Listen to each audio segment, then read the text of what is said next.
everybody. Welcome to another episode of the PT Student Center. Let me pop up here and see you guys. Cool. All right. Happy Sunday. Happy Sunday. It's 11 a.m. already. My name is Sarah Falbo, and today I have Dr. Siobhan France. How are you? I'm so good. Hi, everybody. It's weird to look at you here. I feel like I should look at the camera. I know. I was trying to figure out what to happen. It's fine. It's good. We'll roll. So today, what's up, Chenille? Thanks for coming on. So today we are streaming live in the Student Physical Therapist Network group. If you guys are not in here, come on in. We're in the Facebook group and you can interact and see where we're at and see who's on the podcast. And today I'm actually sitting next to somebody. I will say I've only done a podcast episode next to someone. I can count on my hands how many times I've done this. Me too. Really? 1. Okay, I'd say maybe like 4.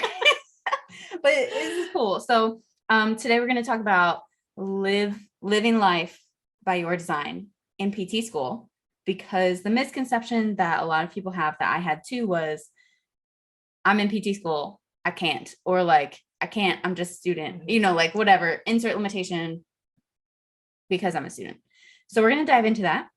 But first, Siobhan, what got you into PT in the first place? We're going to go back and then go your journey in school and then talk about what you're up to now. So I'm going to bring you guys back to when I was 5 years old. Oh, truly. But don't worry, I will close the gap very quickly. My mom had a stroke when she was 29. I was 5 years old. And I grew up saying I wanted to be just like Tammy. Tammy was my mom's physical therapist. So I became a physical therapist. I really wanted to help people. I wanted to help people get their lives back because my mom came back to me. She, was able to take me places, do things with me again. And I wanted to be able to give back to do that to people. So I went to PT school and I've pivoted, but I think we'll get there. We will get there. Wait, so how old were you when your mom had a stroke? I was 5. You were 5. Yeah. Did she have another stroke after that? She didn't. Okay. She didn't. So you were 5. Mm-hmm. She had a stroke. Mm-hmm. You were inspired since then. Yes. So you knew. Well, here's what's funny. This goes back to like your belief systems.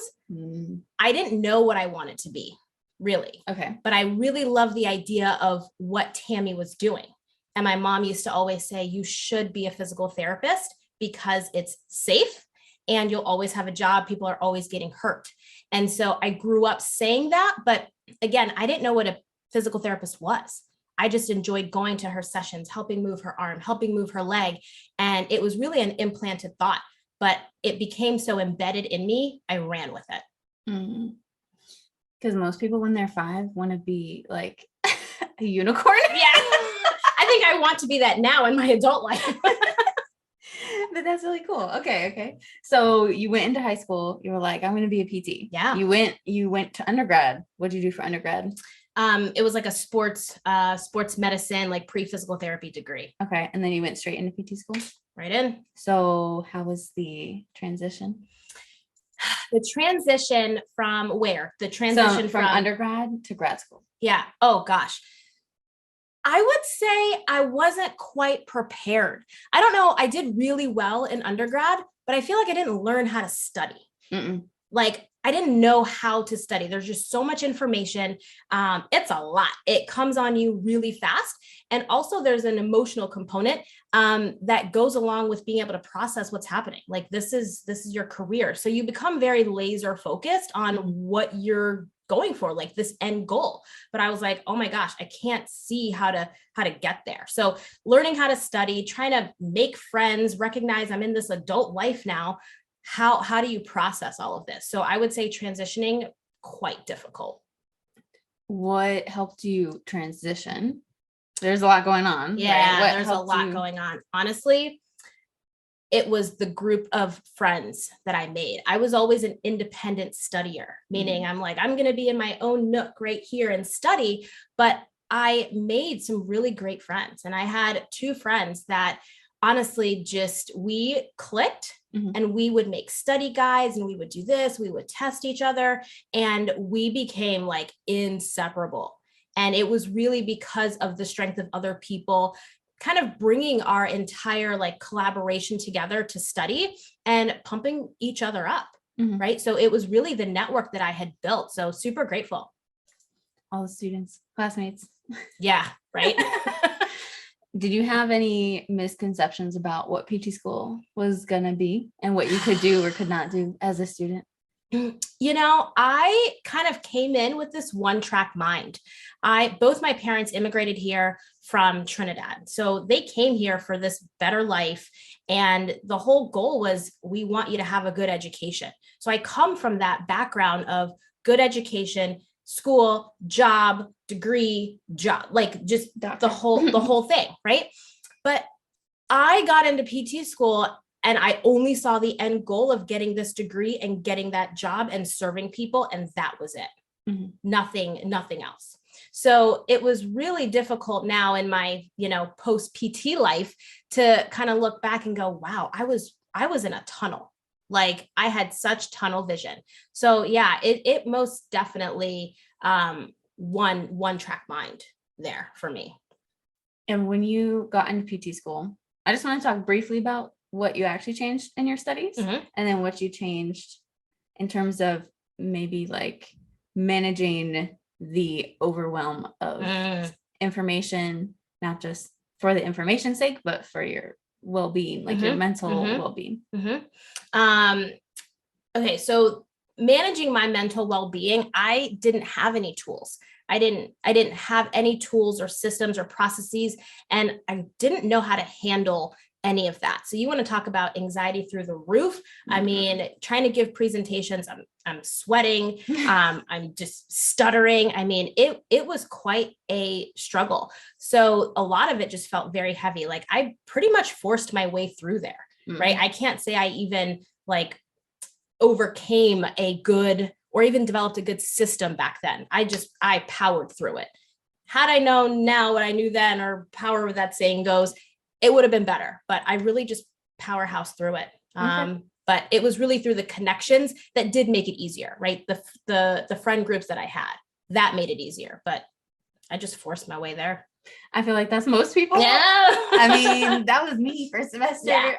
You're just going to do this because there's no other option. There's no other option. Like there's nothing else to fall back on. This is my degree. This is what I thought I was going to be doing for the rest of my life. Like we're just going to get there by any means necessary, whether I have to cry or I have to like go to the bathroom 100 times because I've got like, IBS because I got to give a presentation. I mean, whatever it is, you guys know what I'm talking about. Like everything just feels so heavy, and I just carried that weight and like trudged through, but we made it.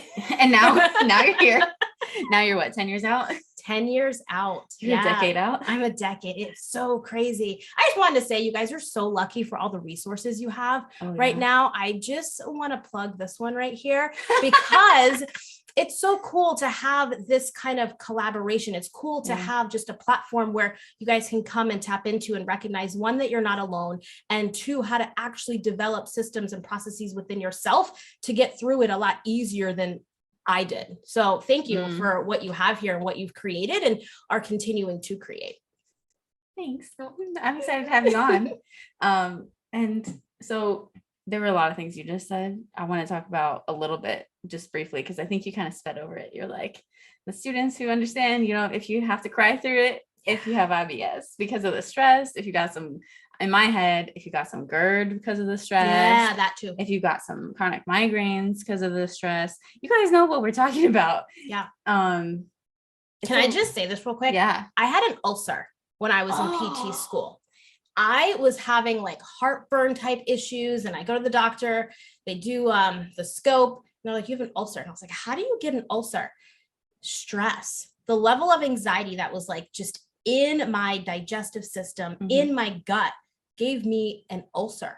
It was insane. I'd never had anything like that. So just recognizing like what your body's feeling all the time. So yeah, the migraines, all the stuff. People don't realize how stress manifests in your body. Yep. And in PT school, you just power through it. Yep. Because there's no other option. Yep. And then you end up with an ulcer. That's horrible. I don't know. I'm laughing, but it's awful. Funny. It's funny now because we're all good and better, right? But it's real.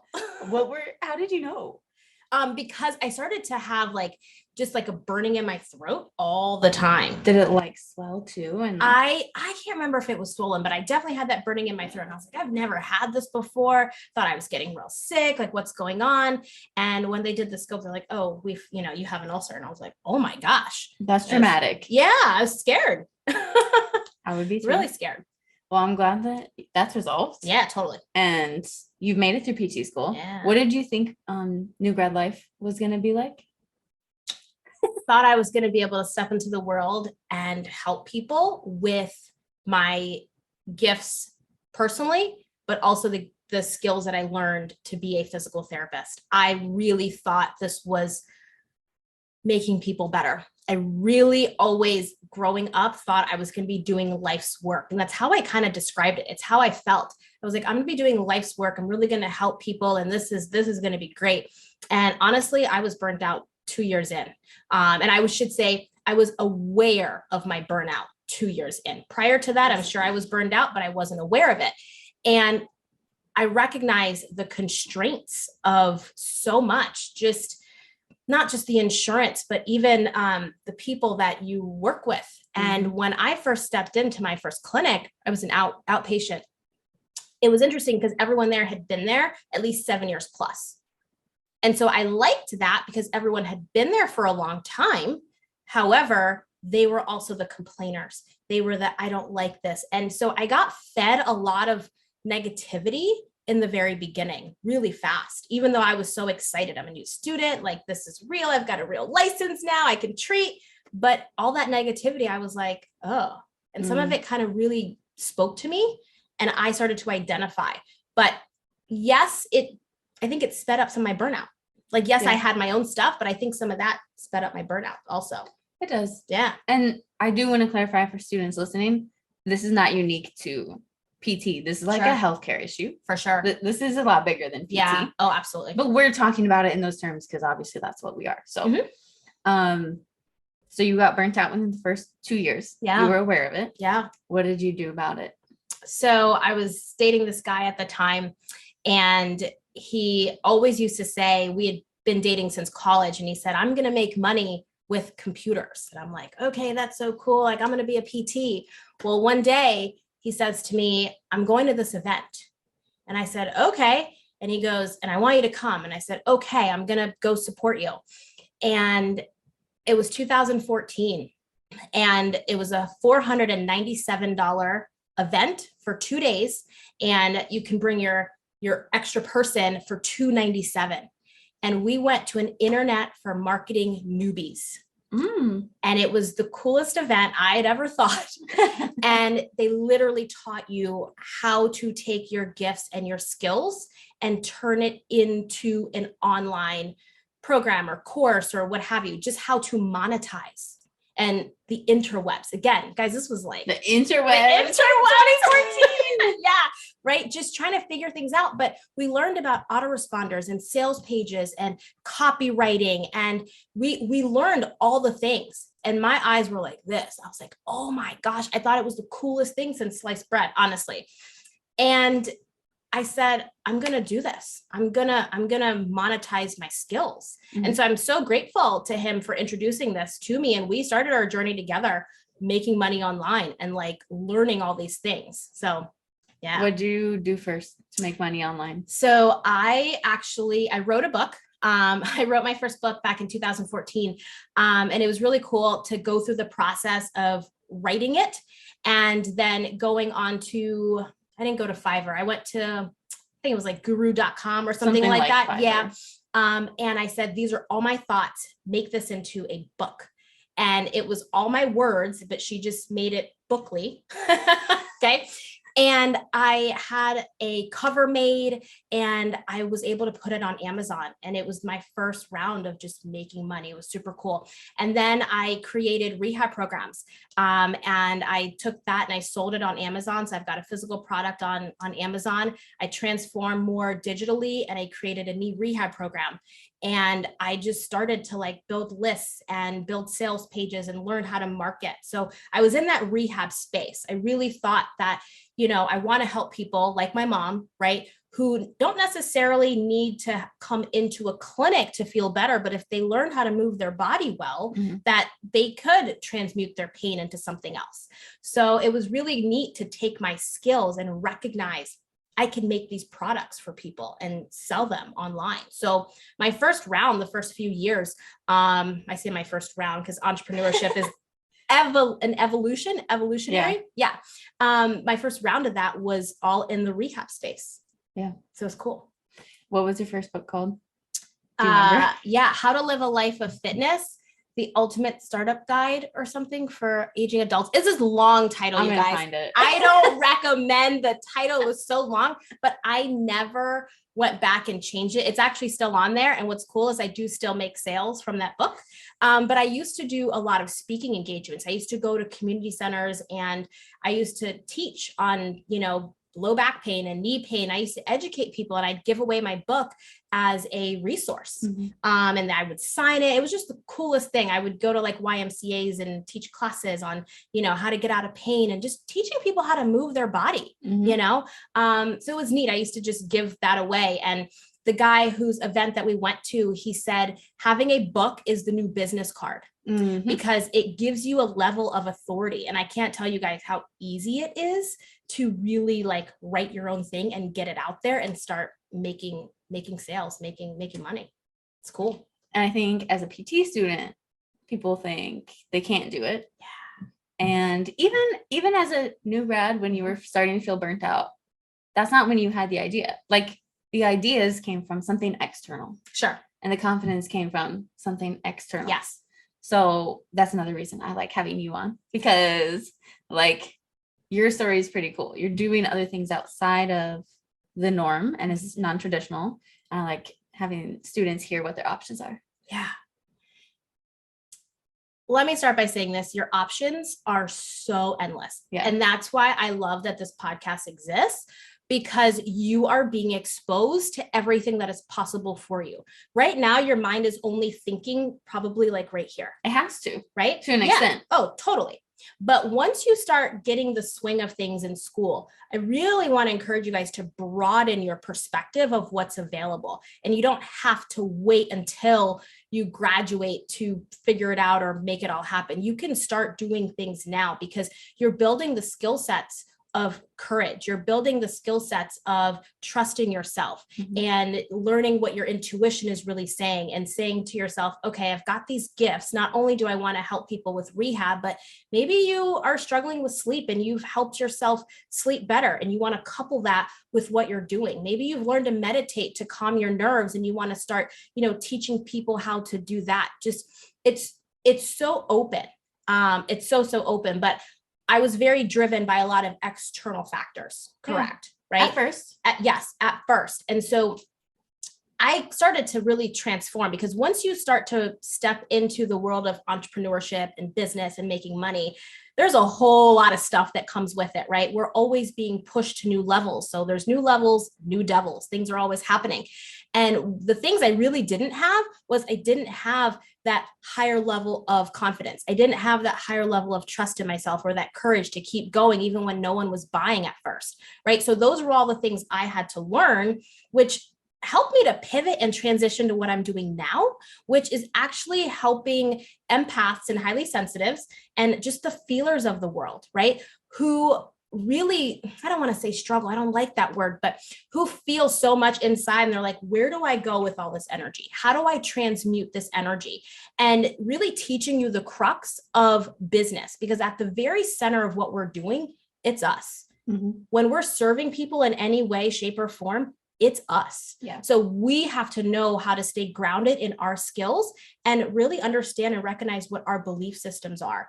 The ones that are either going to propel you in business or the ones that are going to hold you back. So I help people shift those beliefs so they can make more money. They can get their idea out to market and make it tangible.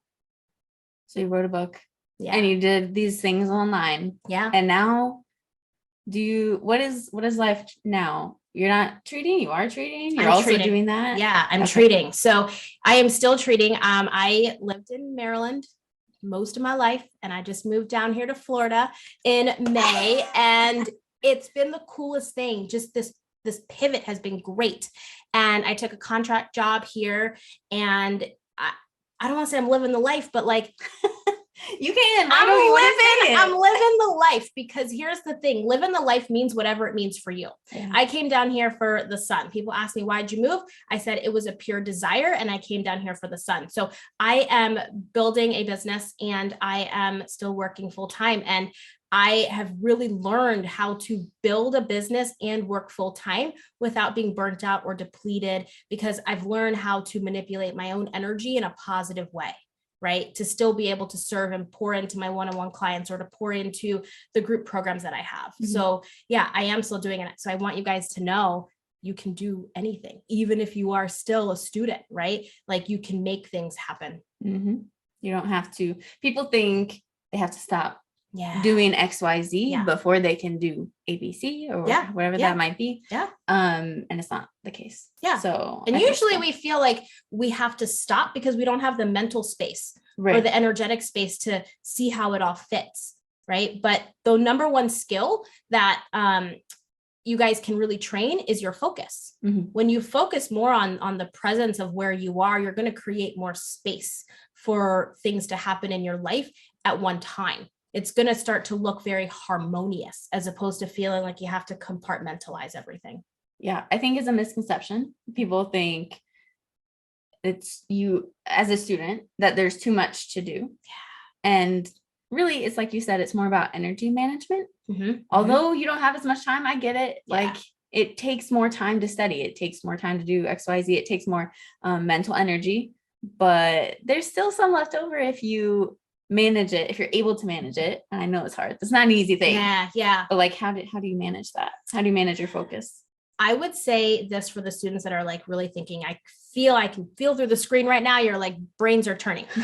Allow this to be fun for you. Allow the creation of learning these skill sets to be fun. Allow yourself to just kind of show up and be online. Talk about your day. Talk about the things you're going through. Talk about the wins. Talk about a new hack that you found to help you study, right? Mm-hmm. Because all you're doing right now is training your skills and training yourself to trust, yes, I can do this. Yes, I can get myself through PT school. Yes, I can start a business if I wanted to. Yes, I can create space for more things to come into my life. So allow it to be fun. Don't make this process daunting if you're wanting to go out there and create something while you're still in school. Have fun with it and allow this to be your creative outlet. Allow yourself the time to experiment, because that's how you're going to know more of what you want and more of what you don't want, is you get out there and you try that. Right. So one of the best ways to retrain focus and presence that I personally love is working out, or some form of moving your body. It doesn't have to be a full blown workout. It can be a movement. And when we start moving our body, we start feeling better. But it's not just in moving your body. It's making sure you don't have your phone next to you, making sure that you're listening to something that helps you stay like motivated, or helps you stay, grounded in this movement. And just focus on the movements of your body. So many people are working out or moving their body, and their brain is like on the following weekend, or it's on the thing that they have to study. So I want you to move your body, go for a walk even, and be so present in your walk. Be so present in where you are in this moment. Don't go for a walk and go, okay, I got to cook this.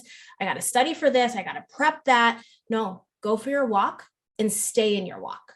And keep your focus on your body through your walk. You're going to help to retrain your focus really well like that. That's something I didn't really do in PT school that I should have done for sure. Mm-hmm. The walks. And I like what you said. It's not just about moving your body. I was imagining people like just flailing. Yeah. They're like, I'm just moving my body, and my brain is doing the same thing my body's doing, just flailing around. My thoughts are just all over the place. And so being able to move your body and still focus is really important. Yeah. I really do like another really cool thing, if you are a runner by chance, I'm not a runner. I used to be a runner, but not really. By chance. But if you are a runner, one of the cool things that you can do is something called an incantation. And you don't have to be a runner, but an incantation is where you say a phrase to yourself, like a meaningful phrase. Like maybe you pick, I am powerful. Maybe you pick that as a phrase and you're going for your run and you're repeating the words, I am powerful. Guarantee you, you're going to start to run faster and move faster, right? So even if you're doing yoga, it doesn't have to be a quick motion like running, but if you're doing yoga or you're doing Pilates, say a phrase to yourself and incant, and allow yourself to just feel that powerfulness come through in your movement. It's going to help you stay present. I like that a lot. Students, do it. Let me know how it goes. Yeah, I'd love to know. Come back here and comment and let us know. Yeah. So what do you do now? What is a week? You kind of said it, but what does a week actually look like for you? You're working full time and doing your business, but like that's very vague. Yeah. So I'm an empath. What is that? Empath and highly sensitives. We are the ones that really feel energy very potently. Like someone can walk into the room and maybe you start to feel sad or you feel elated. Like there's a fluctuation in something that you feel, and we're very attuned to that. And we also tend to be like feel a lot. I'm going to call us the feelers, right? There's just an identified term as an empath, right? And so I help empaths and highly sensitives move that energy into creation. So many of us often struggle, and I hate that word struggle, but I know you guys understand when I say it, but we have a harder time to maybe put ourselves out there because we're worried about being judged. We're worried about feeling like an imposter, like we don't know enough. Maybe we're not feeling like we're worthy or deserving. Maybe we even feel bad if you decide that you want to change careers, right? Maybe you get to a point where you're like, I don't love this anymore. I want to give you guys permission to know that you can transmute whatever it is you're doing to look like anything else. So I help those people create. I help those people create whatever it is you want to create and work with your energy so that you're processing the things you need to process and that you're feeling good about what you're doing it and you're doing it your way. You're not doing it like how it looks like for someone else. So I take my coaching calls Tuesdays and Thursdays. So I will work full time. Schedules fluctuate in an outpatient setting, but Tuesdays and Thursdays are my block days for calls. I create content when I feel very inspired to create content. It's one of the things that helps me feel grounded. So I'm always in some form of creation mode. I do enjoy working out. So you'll find me working out quite often. And really it's just, it's become very harmonious. I don't feel like, oh, I have to go work my business now. I don't feel that way. Like I'm passionate about helping you all like see the world differently, right? And really create your life by design wherever you are. So I don't know. Yeah. I just, it's structured in such a way that it flows for me now, does that make sense? Did I answer the question? You did. How does that help? I guess if I'm a student and I'm in school and I'm like, I want my life to flow and I want to be where I want to be and like not feel burnt out from school itself. What do you tell them to help? I know you already said like the focus and I'd say find your creative outlet, whatever that might be. Maybe it's working out. Maybe you learn to create content. Maybe there's something you just found and you're like, this is super cool. I'm going to talk about this, whatever it might be. Maybe you go to a yoga class and you start teaching people yoga, and you just start doing your moves on Instagram or Facebook, whatever it might be. Find the thing that you love talking about and just talk more about it. Start there. And once you start tapping into where your creativity is, you're going to have more creativity things come to you. Right? So start there with your, creative flow. And I would also say, start writing down what you want your life to look like. And I don't just mean what you think your life is supposed to look like. Write down what you really want your life to look like. Because once you get closer to graduation, there might be the perfect job that just lands for you because you've already been thinking it. You've already been putting the energy out there about what you're looking for. Maybe there is no perfect job for you. And you're like, I want to be an entrepreneur and I want to teach people this. And I want to use my gifts and skills differently. You're going to start to have more soundness and more courage and more confidence to take the leap because you've already been thinking about it and processing it and working your way through that this entire time. So jot down the things, like start writing out your idea, start writing down things that inspire you. So that way you have a collection of thoughts and they don't just stay in your head. If you think it, ink it. I always say that. If you think it, ink it, write it down, go from brain to paper, right? Because that is going to heighten the experience happening for you once you start putting it down. When you think it, when you think it, ink it. I like that. When you think it, ink it. I haven't heard that one. Yeah, I like it. So did you do this for yourself?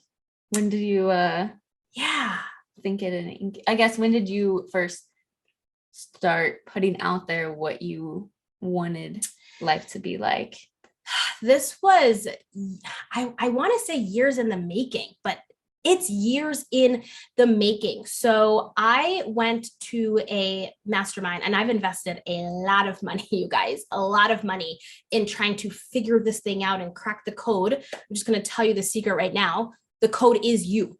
The code is you. That is the secret and podcast. And drop the mic.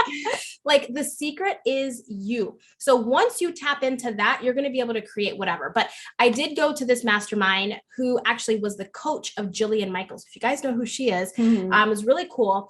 And I was getting help with putting my course and programs together and really like putting all the pieces.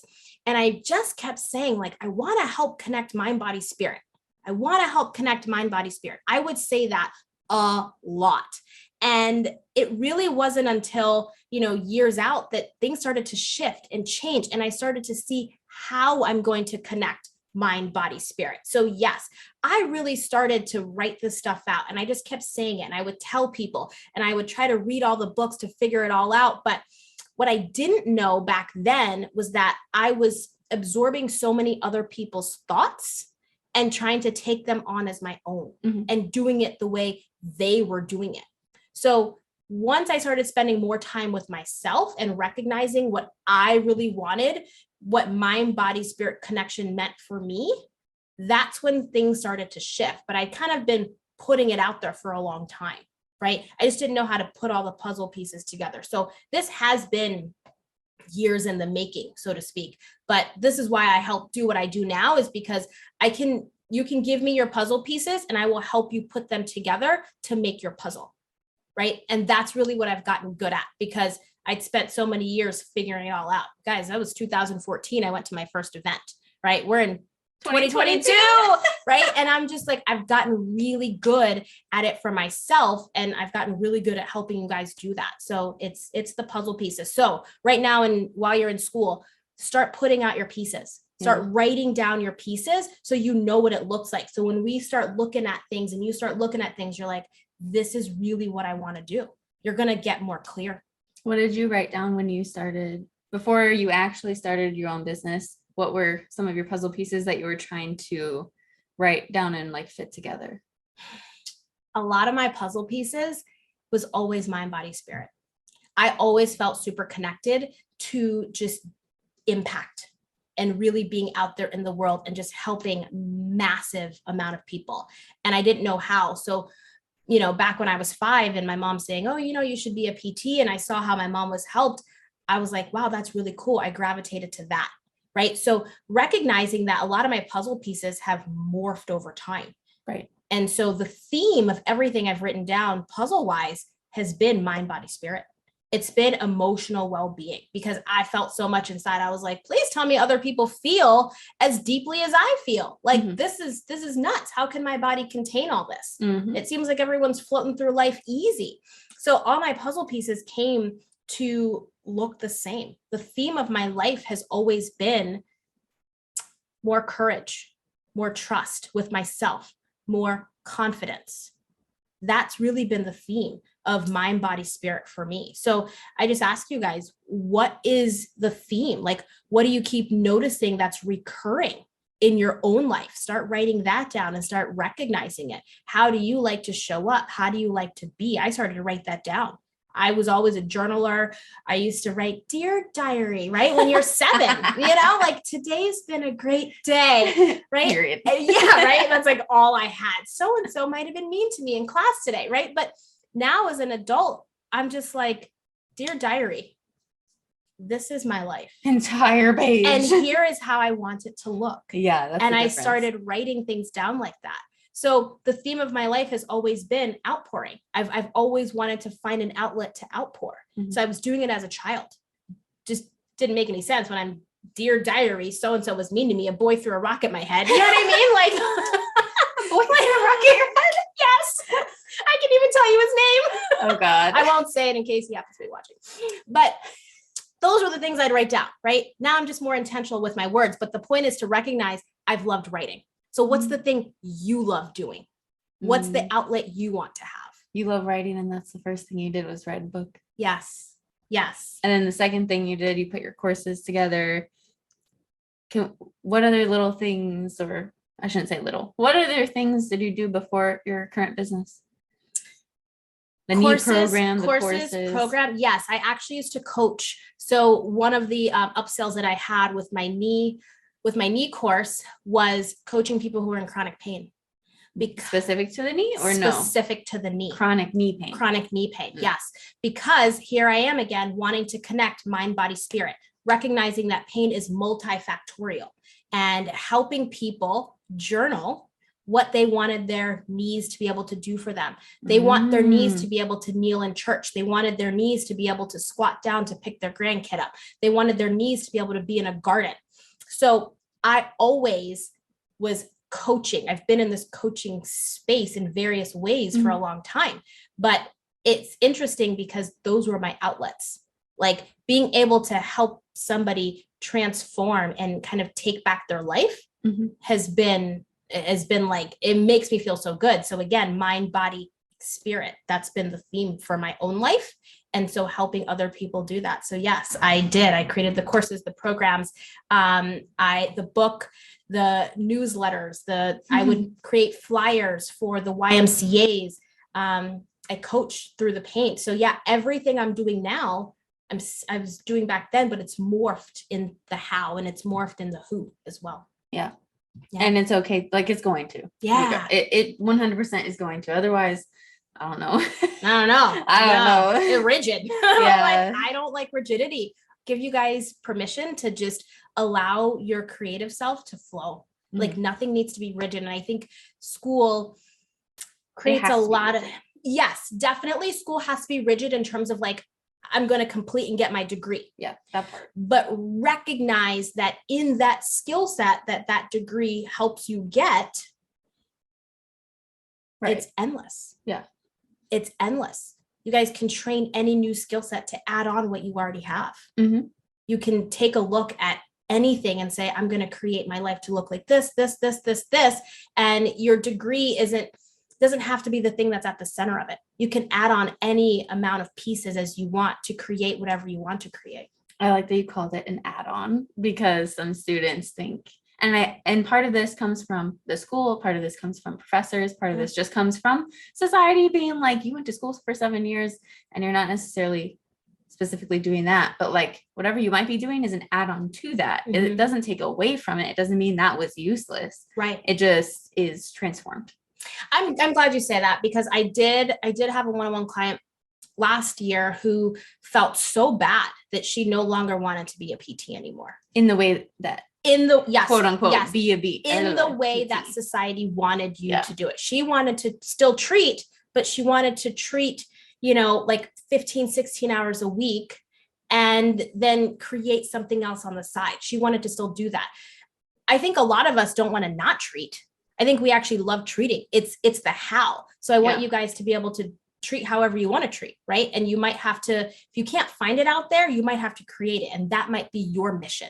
But I think it's really cool to see that we don't need to feel bad for wanting to shift in any way, because everything is an add-on. You learn the foundation that you learned, and you prove something to yourself that like you can do this. Like there's so much that you've learned about yourself in this process. Use those skills and, add on to that degree. I like that. It's an add-on. Yeah. Just add to the puzzle. Just make it bigger. Yes. Add to the puzzle. I've never actually said that before. So I've never used that metaphor ever, but I'm going to take that and start using it because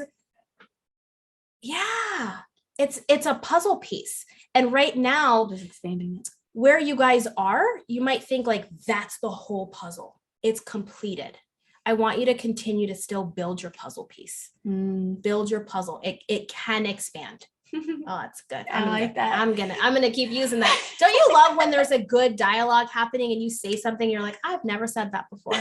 That's like I've never said that either. Yeah, this is like an exclusive metaphor you guys just got. We should copyright that. Yes. Trademark. Right. Well, it's funny because I look at things. So you guys, some of you may know, I'm from Ohio. You know that.